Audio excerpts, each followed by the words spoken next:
All right. So you probably have all seen this already at this point or have heard about it, but we are now doing exchanges as well as labs.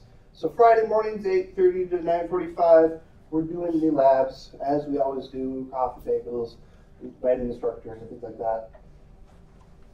Next slide. What we're also doing on Thursdays, from 1 to 2, and we just had our first one yesterday where Laura Grossenbacher came in from engineering and she talked about how she was using the APHIS pilot and a little bit about collecting data, which is one of the things that's near and dear to you, I understand now, on course evaluations and for program assessment, for accreditation, things like that. So these kinds of topics are not necessarily great for hands-on activities, but they're interesting topics that affect us. And so we're hoping to have a bunch of exchanges this semester. 12 of them are already scheduled, and they're on our schedule. Similar format to the labs, except without the hands-on experience. And so maybe more demo, more discussion. We're still actually not sure. We don't have a concrete idea of what will happen in these, but it'll be interesting. So as part of our the active teaching initiatives, we've got these 3 different programs. The labs, again, they've got that hands-on aspect, so a little bit more on the technology side. The exchanges are a little bit more on the strategy and pedagogy side. And then our Teaching Effectively in Canvas program is sort of somewhere in the middle, although that might be as we're working with so learner. What does that stand for? I don't. We're working with another part of doing academic technology, so we might work with them and make it a little bit more balanced as well. All right. We've got a schedule in the back, and the schedule in the back is in chronological order. We have schedules available as well if you like them separated. Some people like them separated, apparently. Today in Canvas, as I said, we're going to be talking about Canvas Mobile, both the teacher app, and that's going to be the focus, what is it like for the instructor, but also new students are using these things as well. So what works and what doesn't work in the mobile work? It's a sort of a good question to ask. I don't know how far we're getting into that today, but it's one to think about. That last right column is our spring schedule, but as you can see, that list is getting longer. We've talked about a lot of things so far. Again, if you can't make it here, you can watch it at home or live streaming with a camera. New camera position today. Hopefully capture the screen a little bit better and capture audio a little bit better. Let me give it a try. All of these are available on YouTube. Like all programs, we get judged by how many butts there are in the seats. So bring your buddy, and bring your buddy. Fill out the evaluation at the end as usual because that helps us show that we're useful, and also leave your badge here. And that's all I've got. So let's move over here. Using a vacuum camera. All right. And as always, I'll have you introduce yourself, and then what we'll do is we'll cut the video right before we do that. Okay.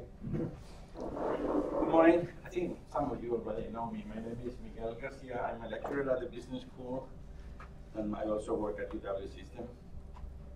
So I'm going to talk today about more of my experience using Canvas and the iPad.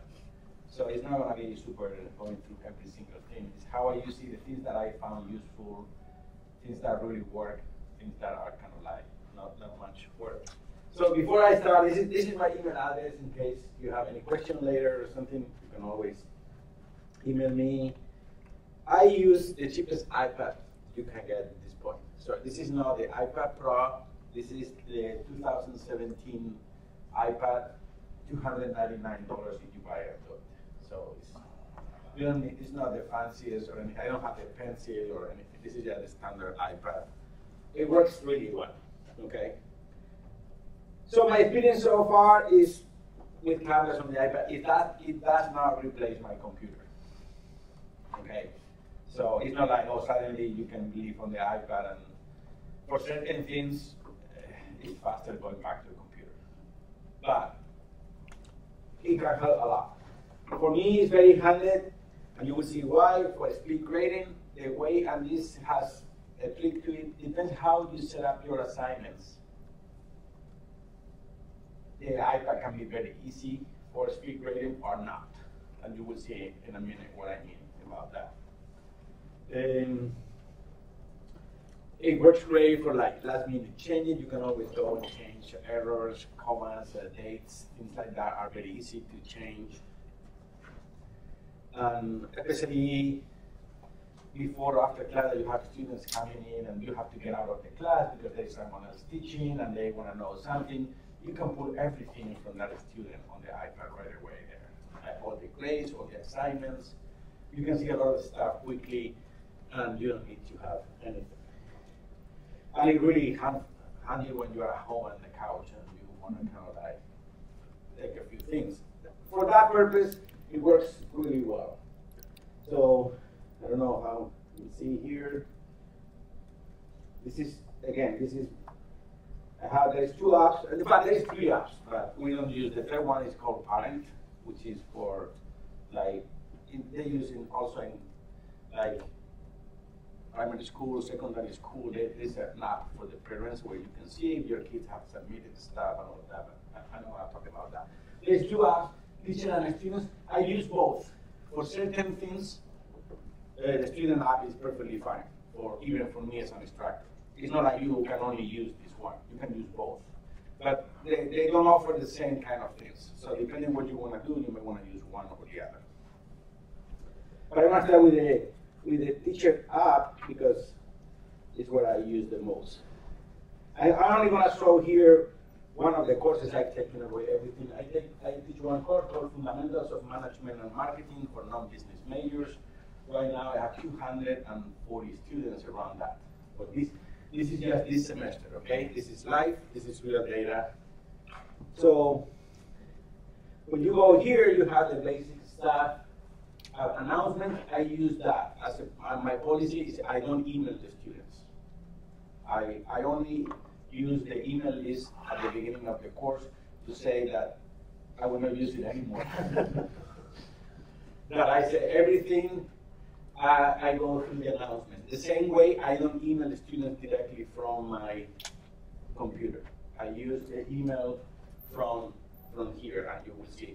That way, I still have everything, but I don't have it in my inbox. And I can go back to any email that I send to the students, anything they send to me, but it's not calling my personal mailbox. So you use both the announcements sort of to broadcast everything? The announcements, I will see now in a minute, I post everything in there. And the students can decide how they want to receive that. They can decide if they want to get an email every time I post something. They can decide if they want to get a push notification on their iPhone. They can decide if they want to get that as soon as I post it, or once a day at the end of the day, or once a week. They can decide how they want to do it. I recommend that they get, as soon as I post something there, that but they have to, this is different than Moodle. In Moodle, the students, you will post something in the announcement and the students will get an email automatically. In Canvas, they have to subscribe. And that's my first email that I send is to tell, look, you have to go and to your profile and say, what things do you want to be notified automatically? I mean, you can go to the website every day, 3 times a day, but if you don't want to do that, you have to consciously go there and say, I want to receive these kind of things. So that's what I use the announcement for. Here they are. There's a few that I have put here so far. This is real life. And this morning I did something that I wanted to show you. So the announcements are here. This is, for example, the welcome letter. You can do everything. This is what I mean when I say sometimes I use the computer. If you want to write all of these things, writing this in an iPad is kind of although for $19 I got this, which is a Bluetooth keyboard that is not, it's almost regular size. But it's good enough to type in things quickly if you don't want to do it on the screen. And it's Bluetooth, you just throw it in your bag, and the battery lasts like a month, so you don't have to worry about any of that. But for example, this is an announcement here. You made a mistake, you can go here and edit it. And then make a correction in the dates, or you put a typo or something. You don't have to go and take out your computer. This is very quick to do it right here. Another thing that I use this a lot, that you can only do on the, Are you doing a student app? no, this is the teacher app. But you can do exactly this on the student app. Or you can edit announcements Yeah. on the teacher app. That's the difference. There's one weird thing in between, and that's why I use this. I use a lot announcements that I prepare in advance and say, I want this announcement to go out this day. For example, and I just did this morning for the purpose of showing, you see midterm opening on this day. So this is going 3 days. This will go out on March 19 at 9 a.m. So I create all these things now and I forget about it. You can only create announcements that will go at a further in a future date if you use the teacher app. If you use the student app, it goes away, it goes out right away. You don't have the option to set up for a delay, what they call delay posting. So if you use the student app, is to send it right now. If you use the teacher app, you can decide when do you want it to go out. Just for a little bit of clarification, I talked to the instructor people this summer at their InstructureCon event, and they told me that their whole strategy for this is they're building the apps for the roles of the people who use them. So the student app is, what do the students need to do? What are the student pain points? Let's do stuff on the mobile app for the students that is hard for them to do on the mobile browser version, or that doesn't work well. We can make it work better as an app. For the student or for the teachers, what are the things that the teachers need to do? Things like sending out announcements ahead of time and scheduling them in advance. We can do that, so let's build an app around that. Same thing with the parent app, and I imagine that they'll probably have an admin app coming out in the near future as well, so you can have your whole front screen filled up with Canvas apps. So for example, you see these two announcements are for the future. What I do, for example, my midterm is open for 3 days. It's an online midterm. They can take it any time in those 3 days. So I set out like, this is opening on Monday, this is opening today, and then I say, okay, and then I send another one. There is 48 hours left. There is 24 hours left. I prepare all of those well in advance.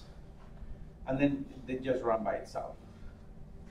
Which one student or teacher do you go to by default?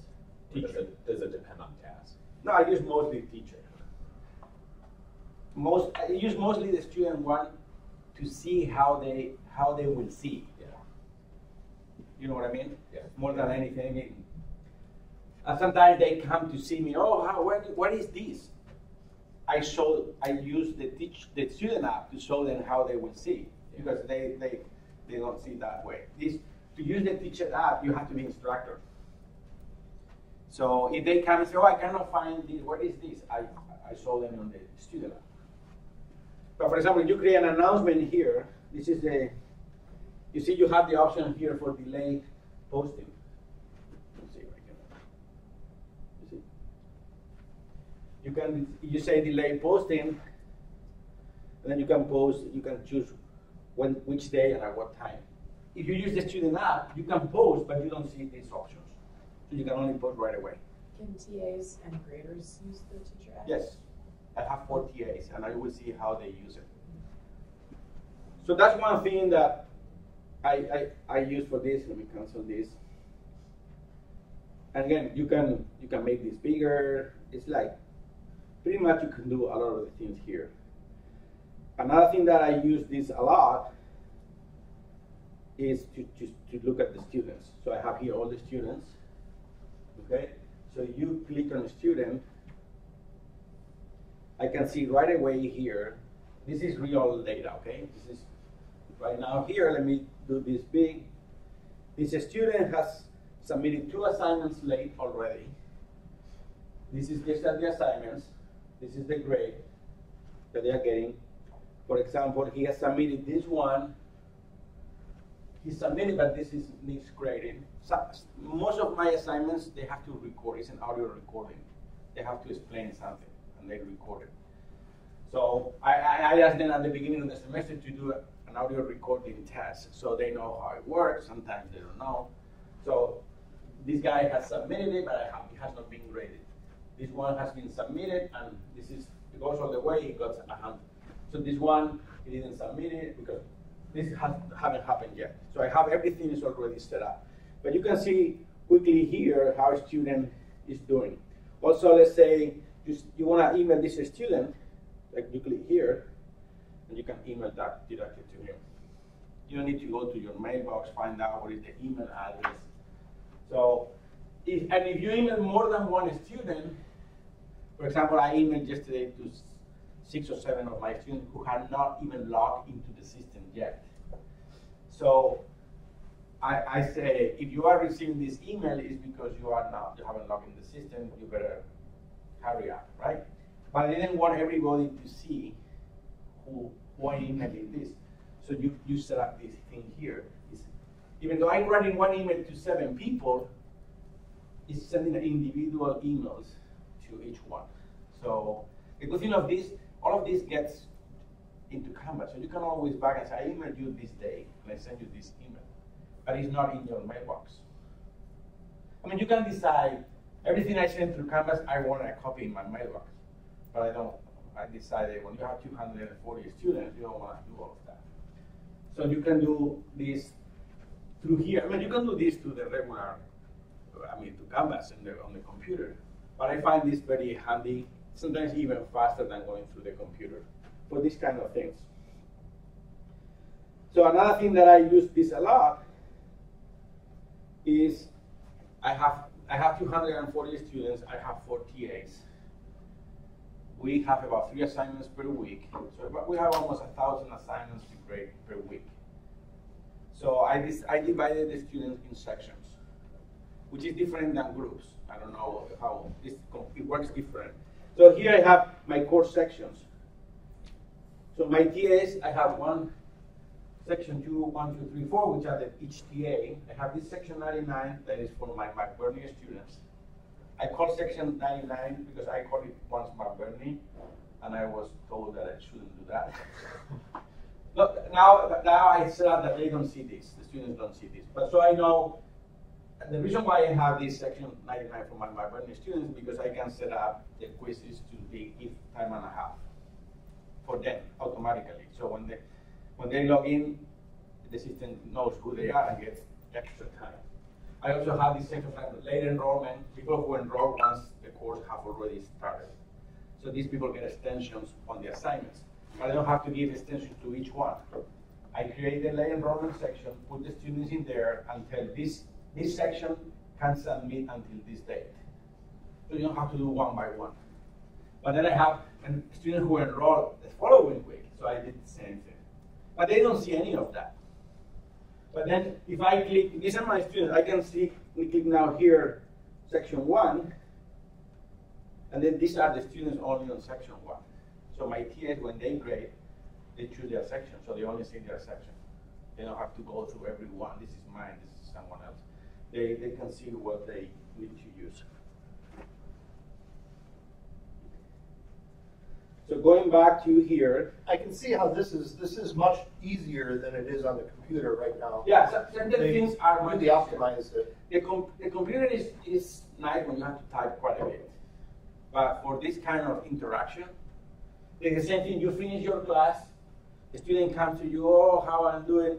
You just pull their record right here. You can see, you can show him, look, this is your grade. You don't see here the whole. Let me see if I can put this. You see, this is in the first assignment you got 50% because it was late. If it is late, you get penalized 50%. The good thing is you can set up to be late automatically. I said this assignment is due this day, but it's open until 1 day more. So that means they automatically get 24-hour extension. But I said, okay, you can use that 24-hour automatic extension, but you get 50% penalty. But that the system knows that. You see, this guy submitted late. And this one was submitted late. It was submitted and has been graded. This is the grade. But if the student comes to see you, you can show him right away how is he doing. And what is he missing, and this is for that particular student. You can see, when he the last time he logged in. I have this turned on purpose, but you can see, they can see how their grade is coming up, depending on how many things they have been submitted. And he doesn't miss anything. Is that late penalty automatically applied? No. Okay. The only thing you get is late. Yeah. This assignment is late. Yeah. So we go on manually cut it in half. Yeah. But yeah, that's a nice feature. It would be nice. I've been putting that in those suggestion forms, like do that automatically. Have you turned on the new gradebook yet? Not yet. There's late policies. Yeah, I saw that. I want to play with it about a bit more. I turned it on the beta, but I haven't done anything with it yet. But that's where I was. I heard that I want to play with it a bit more. So at least now, right now, by default, it only labels as late. Another thing, you see, we have so many assignments that I created a rubric for each single assignment, a custom-made rubric for each one. And that comes very handy when grading like this. And you will see, for example, if I go to the assignments,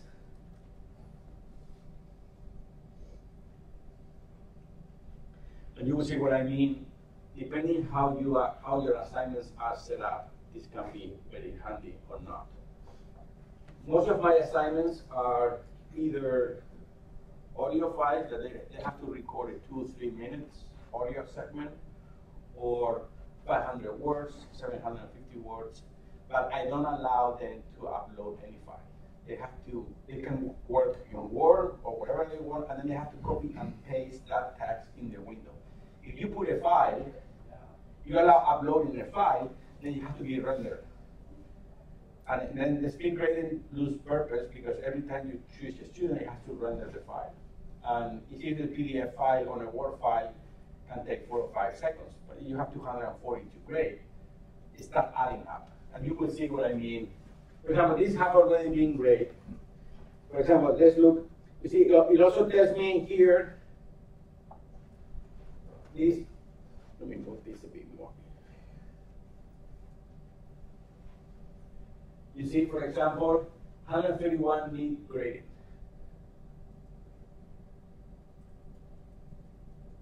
This multiple due days because I have the late enrollment, but this has already been graded. There is nothing pending here. This 191 needs grading. Like my grades are going through, and I can see how much. Another thing I do, once they grade, the students don't see the grade. I can unmute the grade. I only unmute what they call unmute the grades once I have the grades for all the students in that particular assignment. And I learn that quickly because then you start getting emails, oh, my friend got a grade and I didn't. I submitted. I swear to God that I submitted. So now until we have all the assignments, all that particular assignment graded by my 4 TAs, I don't unmute it. So everybody gets the grade at the same time. If you start releasing the grade as you grade, it becomes a nightmare. So I can see here when, for example, this one has already been graded. You see? I can see here 237 have been graded. 2 people didn't submit, and nothing needs to be graded. So this is, I could go now here. Here you have the explanation of the assignment. You can edit the assignment here. You can decide, you see, you can change the due dates. You can decide if you want to be available. You see, I have here, for example, for late enrollment, you have a different date. You can do all of that from here.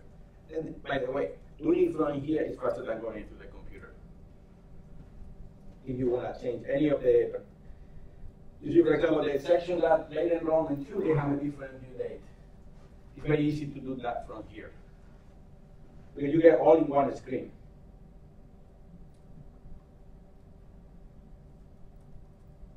And for you see, the submission type is an online text entry. They go submit, they will get that window, they copy and they can write it there if they want, or they can write it in Word and then copy and paste it. And it keeps the format and everything if they want to, if they use it.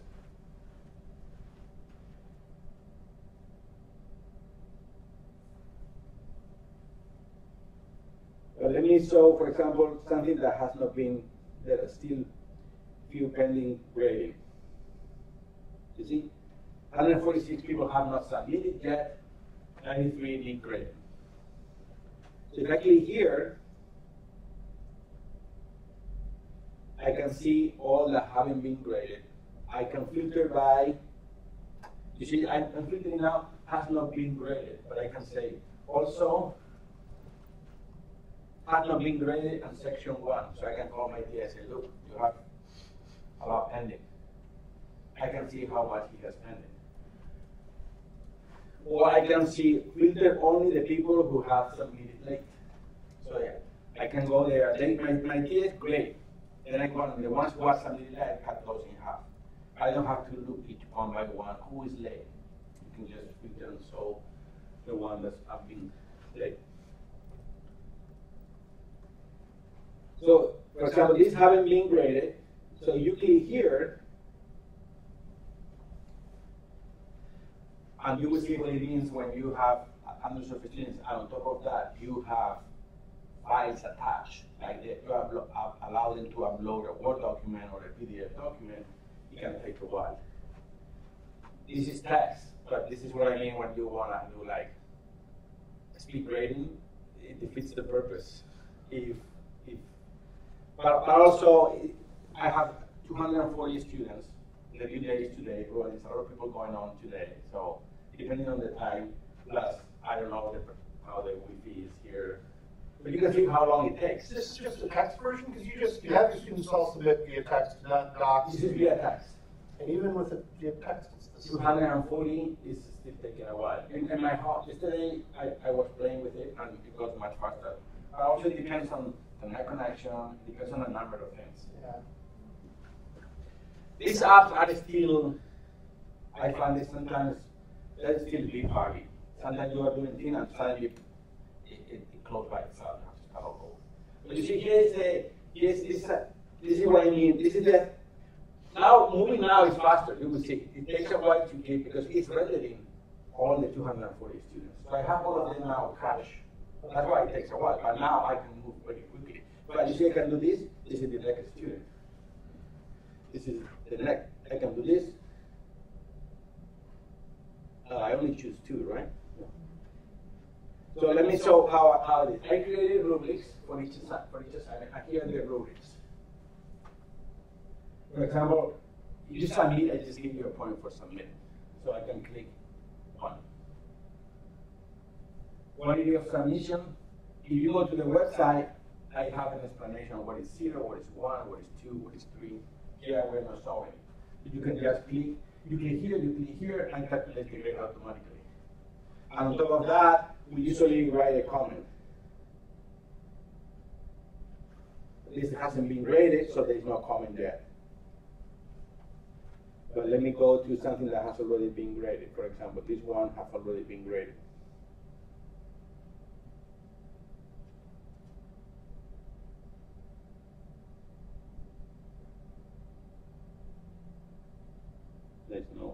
That's no one approved. Let me show the second one. You see where it says grades are muted, so the students haven't seen the grade yet.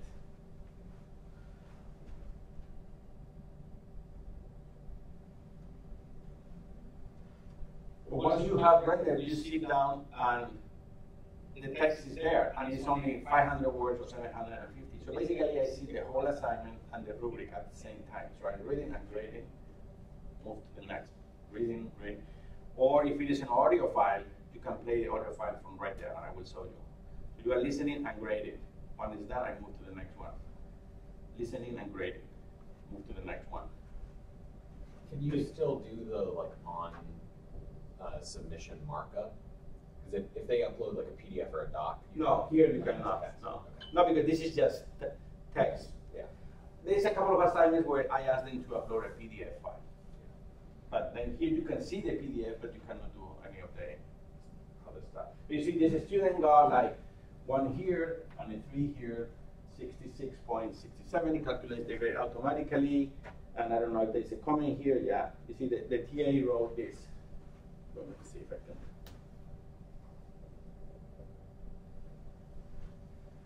Please state your personal preferences and whatever. She wrote a small explanation. And so the students get the rubric graded. They get the rubric before they have to submit, so they know what we're looking for. This rubric, this is the first assignment, so the rubric is very simple, a couple of criteria. As the semester progresses, my rubrics have like 10, 12 criteria, the things that they have to touch, and each one goes from 0 to 5. But they can see everything. And we also write here some comment. You see, I move to the next one. Next one. I only have 3 here right now in this group. So you see? But if you have a file, then you have to click on the file, open the file, scroll. So this way I find it easier. Let me show you, for example, this assignment. 22 people didn't submit. 119 have already been graded. 98 is still pending. Okay? So this assignment is an audio file.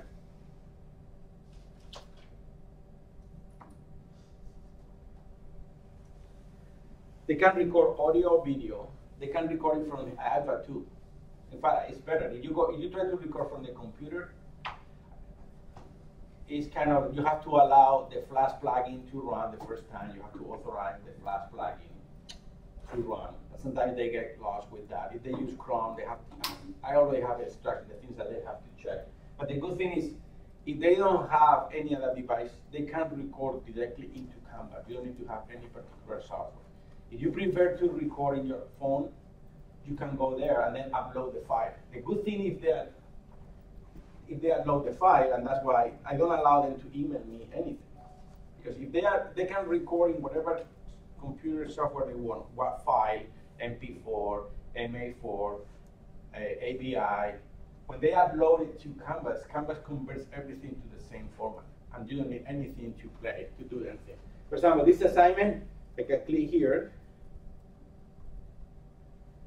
After reading all the articles, I mean, you can. This is an audio assignment, right? So.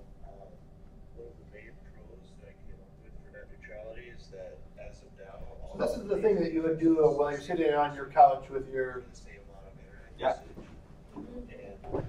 And choice of beverage, yes. Yeah, because you have to listen to like 3 minutes, 3 minutes of recording like 40 times. Yeah. But then you have to see, we have the rubric here. Another pro with net neutrality is that the internet will still. You can move to the next one. Move to this one. This person didn't submit. You can move to the next one. And it doesn't matter which format they use to record. When they upload into Canvas, everything gets into this format. So you don't have to worry about, oh, this is an MP4, WAV file, API, whatever. It's just all. And then you have the rubric here. I mean, for example, we have 0, 1, but the good thing of Canvas, what about if someone doesn't fit in, it's not either 0, neither 1. You can go here and then put manually 3.5, because this really doesn't fit. You can manually put whatever you want. And then it calculates the grade automatically. You see, this rubric has multiple criteria, all of these criteria. And then as you are listening, you are checking this. And then maybe, say he's saying, you don't see there. So he got penalized because it was submitted late. I do really like, the rubric looks a lot better, I think. It's much easier on the app than it is on the, Could you go back to the it looks kind of messy on the computer always. Okay. Yeah. So I see a plus under some of them, but not all of them. Do you have to set that up? No. It's because he used it in here. He didn't use it in here. Okay. So it's automatically available for all. You don't have to hit like No, range. but here, he didn't choose neither 0 or 1. He manually chose the plus sign and put 0.5. Here, he used 2, so this still remains available if you want to change it. And then you go down here. You see here, also, he chose, oh, you don't see. Oh, let me move this a bit. Yeah, no, okay. It's the same idea. You see here? Sure. He chose the plus and put 1 on. Okay. That was 38 did that. But if you use the defaults, this remains available. Okay. If you use it once, then it doesn't. But then you can just move to the next one. So each one is a student. But you see, they're all right there. And you click play and start playing. You don't have to wait. Reclassifying broadband internet service as a public utility would have numerous. But if you allow them to upload an audio file, like, or a PDF file, or a Word file, then you have to be rendered. But if you say, no, you can record it wherever you want. You have, when you submit the assignment, you can record directly into Canvas, or they have the option to upload a media file. They click upload, choose the file that they have in their computer, on their iPhone, or whatever, and then it prints into Canvas, but Canvas puts everything in the same format. And then it becomes very easy to grade. This one didn't submit, but you see, they're all right there. So you have them do a testing as their first assignment. Do you find that it's difficult for the students, or do they catch on pretty quickly? No, they catch pretty quickly. What I learned is that why I have what I call module 0, which is an audio recording test. Right. I asked, they have to take a quiz about the syllabus, and they have to get 100%. And they can take it as many times as they want. But if they don't complete module 0, which is, if they don't do another recording test, which I don't grade, but I say, you do a recording test and you play it back. If you cannot listen to yourself, then we can't either. So they start playing with it until they know sometimes they have to increase the volume, or they have to get a bit closer. They play with it. And they have to do, and you can say that if you don't, for example, I said that, and if you don't complete module 0, which is these 2 assignments, after module 4, you cannot move forward. You can say this module 4 and higher will only open if you have completed module 0. I didn't do it right away because I gave them some time. But you can block the modules by prerequisite. You can say, until you have finished this, you cannot do the following thing. Now, do you do any of the course design in the iPad? No. Okay. No, the reason is, no, also, let me tell you why. The reason why is, I created the course, and then I for each semester, I kind of replicate it. And then I made changes in that. But I already have, for example, let me show you, for example, this is how they all have the same structure. I have, this is a module 1, right? So I have, what is this module about? The learning outcomes of this module. Each module has a learning. All my lectures are in the form of podcast. There is no, this is an online, this is a strictly online class, okay? This is no face-to-face. All my lectures are in the form of podcast, so they're recorded here. They can read it. This is, although you see here, this is pulling from Kaltura. So I have a statistics, how many people listen to it, when do they cut off, and everything. But also they can listen to this on the phone. So they are running and they can listen to the lecture right there. So Is that transcript auto-generated? No, it's professionally transcribed. We pay a company to transcribe it. Business school. No, so I have to do that because if it is an online class, you have to comply with all these things. And I've had now, for this reason, because it's an online and it's a free credit class and it's required for now different schools. Because this class is for non-business school students. So if you are in a business school, you cannot take this class. Yeah. But everybody else can take it. So to give you an idea of these 240 students that I have this semester, I have junior, senior, sophomore, master, and PhD students. From nuclear engineer to nursing to fashion design, which I didn't even know we offered, but we do. So here, but they all the modules have the same structure. Objectives of the module, learning outcomes, the podcast, the readings, videos, and the assignments. And the videos, for example, in this video is, you can click here and it opens directly, this is in YouTube.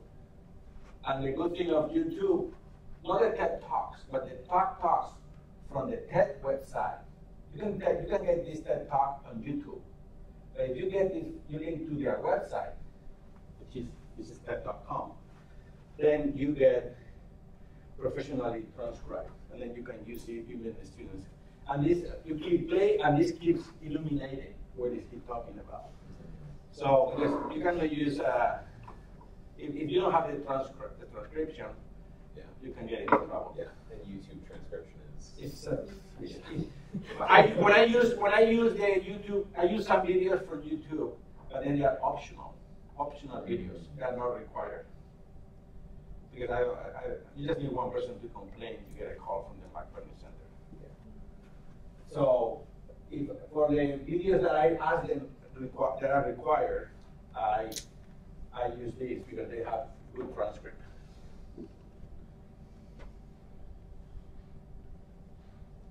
How many of you have used the teacher app before this?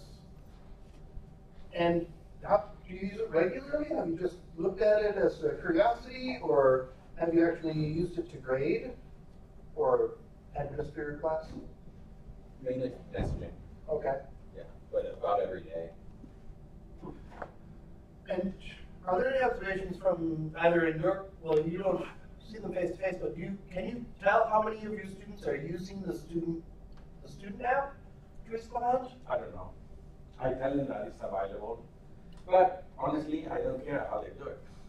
It's going to show up here. Well, I imagine, like, because you've got podcasts and your things, having I it know, on your phone while they're on the bus is a great way. For the evaluations, I do see people saying it's great that there are podcasts. I can listen. I have a few students in the Army that are overseas deployed, and they really like it because they don't have a lot of big bandwidth, so they cannot like download videos and all of that. But the audio is really handy because it is easier for them, and they can be on the iPhone.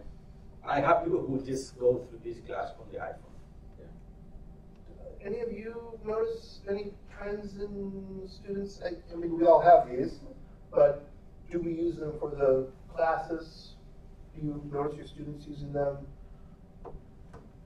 when you're riding the 80 bus? Do you think that they're all listening to doing their homework on it? No. One thing that I use the app. One thing that I use the app a lot is for each. I have this course has divided into 14 modules, which comes almost a module per week. Not exactly, but about that. And since I don't see them, I have a rule that says, if you have a question about the class that is not of personal nature, you cannot email to me. You have to post it in the discussion forum. And then we answer there, because sometimes the questions are the same. If it is something personal, of course, but it is, I'm just playing further this assignment. So I said, you post it in here. So what I noticed is when I was doing this first, this discussion forum, with 200 people for 16 weeks, it became like, you have to scroll down and down and down and down. So now I created a discussion forum per module. But I create them, and then I set out the schedule when do they open. So every week one opens, and then the other one closes. So, for example, this week, you see, this week is, and then what I do here, I can do this, what I call pin, what I call pin. So the current one is at the top. It goes up here. You see that says pin discussion. So, for example, this week ends tonight, right? This module ends tonight. So I have all the people that have submitted stuff is in here. But, for example, last week is already closed. Module 1 is already closed. So all the questions and answers from that week are here. But you see, I have to scroll a bit, but this is just for one module. If you keep this open, one discussion forum for the whole course, you have to start scrolling pages. You try to look for something that you cannot find it. So every module, every week, I close a module and open another one. Are you the only one who answers, or do you have your TAs answer, or do the students answer each other? I encourage the students to answer. Do you give them any credit if they do? Yeah, of course. I say, if you know the answer to a question of your peer and you are ahead before me, that's part of what I consider the participation and involvement. It's only 1%. And some people do. And usually they have the good answers. In fact, for example, let me see, I think I have something here.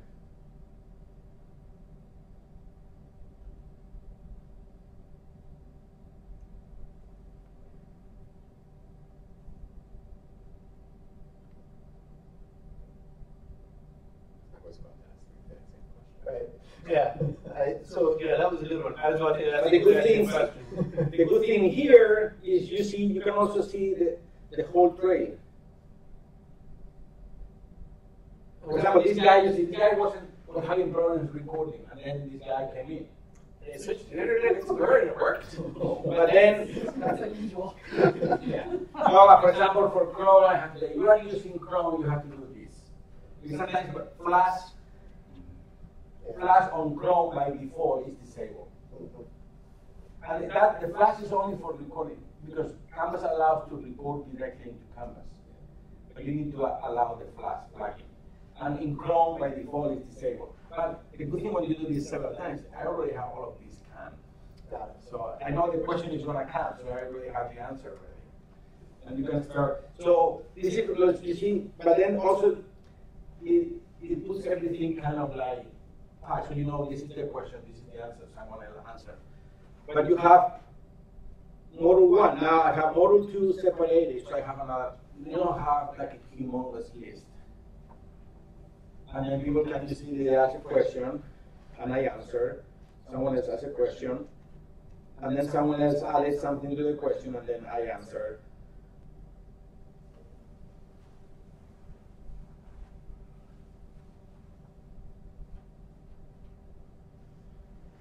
But then now, tonight, module 2 closes and module 3 opens. But you can set up all of that automatically. So then they can see the old modules, but they cannot ask a question now for the module of 2 weeks ago. If they want to ask a question, it has to be in this week. is this the third semester that you've been doing this now? No, this Fourth? is like Fifth? Seventh? 5th or 6th. Okay. I was the first one doing in Canvas. And in those times, can you give examples of bad assignments for mobile, or things that you tried that were like, oh my gosh, I'm never going to use that again because it's too unwieldy? I used one assignment where they have to submit an infographic, and they have to upload a PDF. The first year, I said upload a file. I didn't say which format. And then then you have people loading PowerPoint, some people are loading Keynote, some people are loading a Word document with the graphic embedded in it. So I say, okay, you can do whatever software you want, but you have to then create a PDF of that and upload the PDF. And PDF renders pretty well, but at least I tell them, look, if you create a Word document, depending how you set up your margins and all of that, it looks pretty, and then someone else opens that same Word document and it's all kind of like messed up. But if you do a PDF, what you see is what I will see.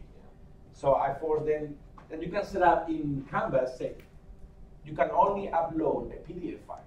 You can put restrictions to what type of files do you want allow them to upload.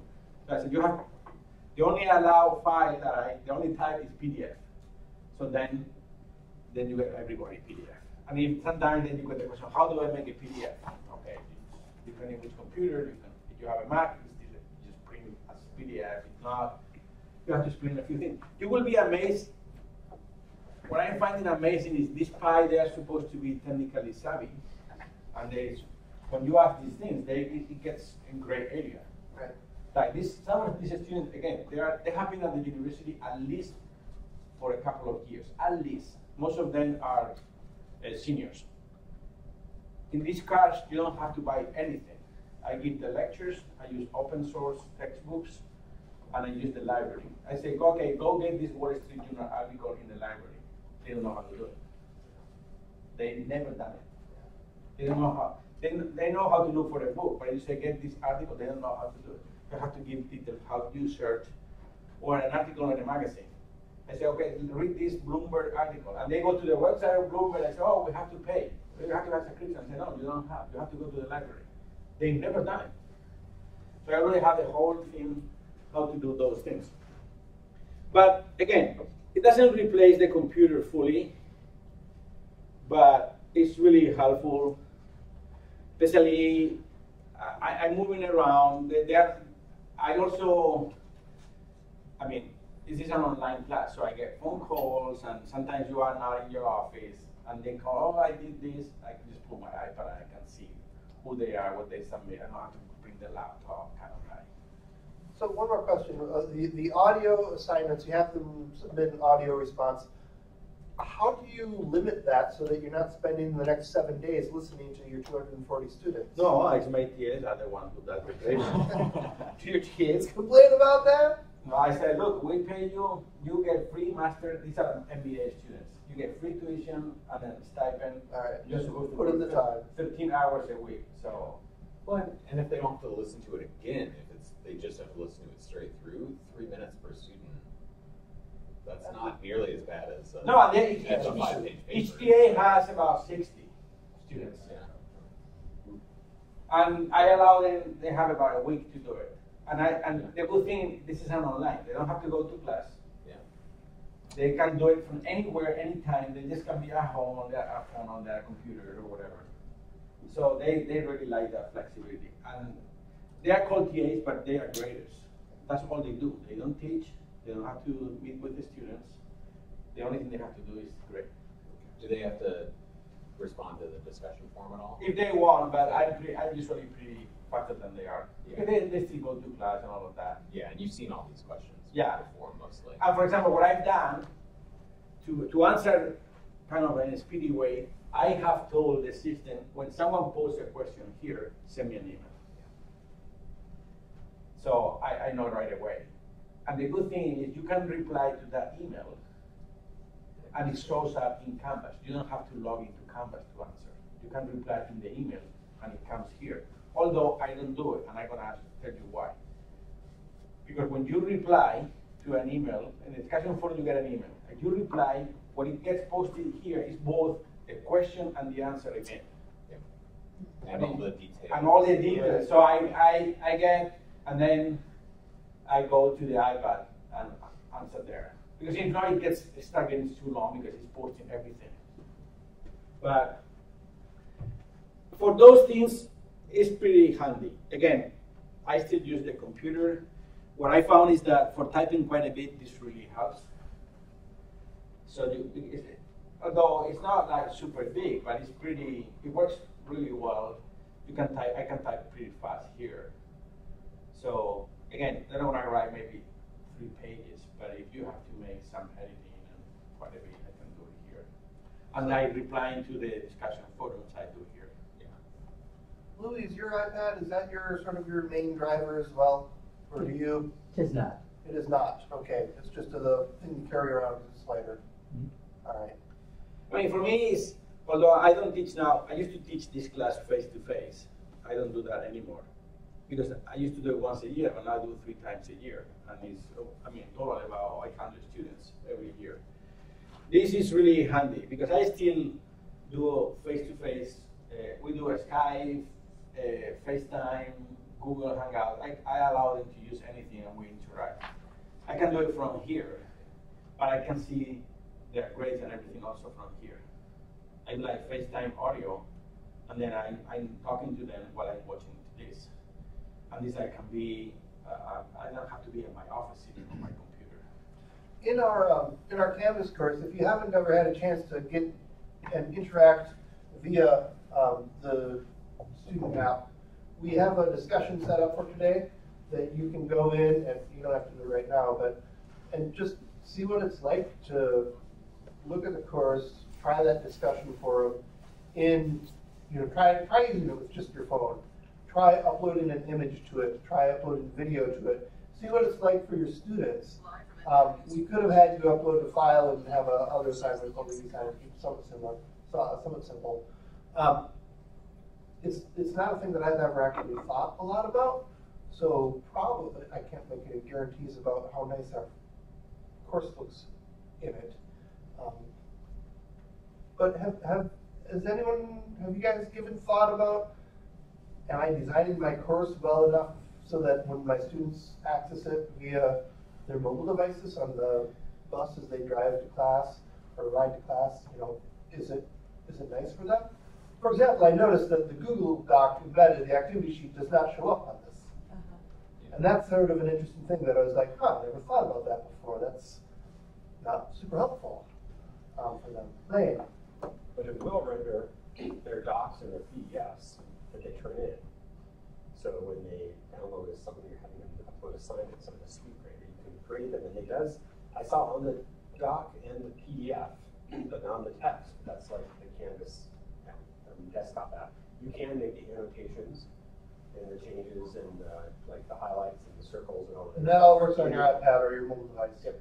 Nice. One thing that I wanted to mention, when you go to the teacher app, this is the student app. In the teacher app, you don't see syllabus. You don't see grades.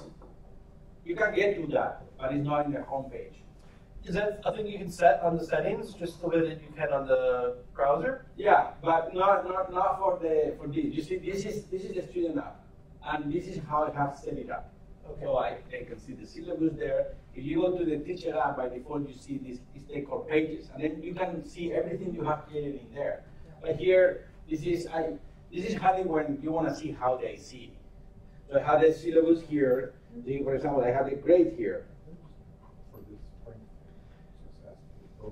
I'm not saying my modules in the teacher app. No, because there are pages. Yeah. That's you see, but here you see them. So you really can't do the course design or layout step of. It's sort of a different way of thinking about stuff that, yeah, I think this is why this is interesting. This is the student app. We can look at a lot more in depth, I think, eventually. You see, this is the student app, and I have my models, and then I have the models here, and then each model has the student here. The page. I think so. I don't see them on this. This shows you the page that I have set up for that model, and then the assignments.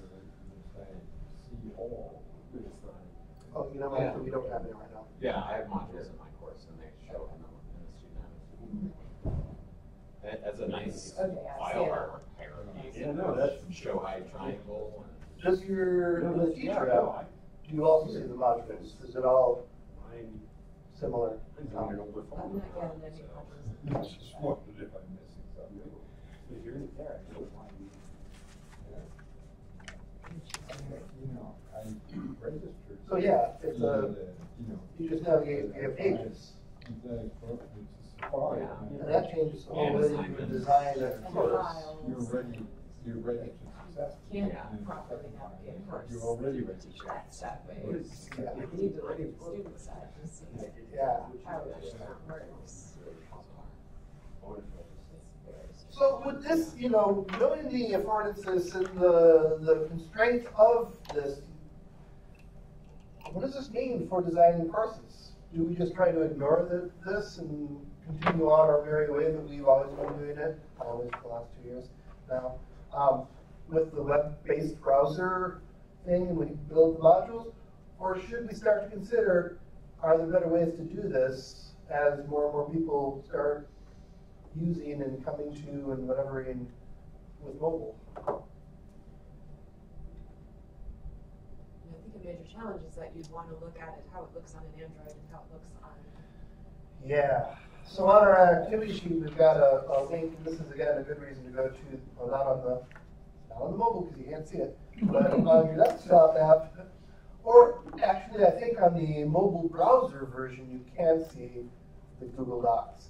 But there is a set up at the top here, a feature matrix of here are the things that you can that work in the app. Here are the things that don't work in the app. Here are the things that work on the iPhone in the app. Here are the things that you can do in the student view. You can not do in the instructor app.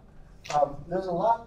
It's a lot more to juggle. Like mentally, there's a commonality and a sort of a comfort in having that browser-based app because we see it as instructors, and it's the same app, even though the student view is a little bit different. It's the same app as it's the same browser as what the students see. But once we start getting into the teacher app and the student app and now the parent app, that's a lot more like, what am I showing this group? What am I showing this group? What does this group see when does this affect the way that I design my course? the iframes aren't working. It just gets a lot more complicated, My yeah. iframes are working. Are they? Yeah. Huh. I don't know. In both the student and the teacher app. Yeah. Yeah. They are for you? Yeah. Not in this course, in my course. Okay. Yeah. And yours was the box, right? They're box You folders. do that in box Oh, folders. yeah. And the Google ones in our course are not. Yeah. I do have a Google one. So this gets complicated all of a sudden, very much. Well, the good thing, for example, this is the student app. You have the course here, but you click on settings. It tells you have to open it in Safari. They don't have the setting of the course. You cannot manage from the app itself. Aha. My Google file shows up in my own, It does. but I'm So, logged in as me, so. so I wonder if it was something in the way that I did the. Is that Is your- is a preview? Is it public? But if you log into the student app, if you are in the student app, even as long as you see how they see it. This is the student app. I'm logging as me. But again, this is how they see it. Yeah. And that's in preview. Yeah. And my box frames are opening. Oh, I did have it restricted to UW Madison. Mm. That's the thing that we messed up. You So- did or you did not? I had it set so that only UW Madison could see it, so I'm curious now if I refresh, does that work? Hey, we are almost out of time, we're a minute out of time, so please, Miguel, thank you, help me thank Miguel. And I think this is starting a whole, for me at least, like I'm thinking Lane, at our next Teaching Effective Lane Canvas, we should think about integrating more.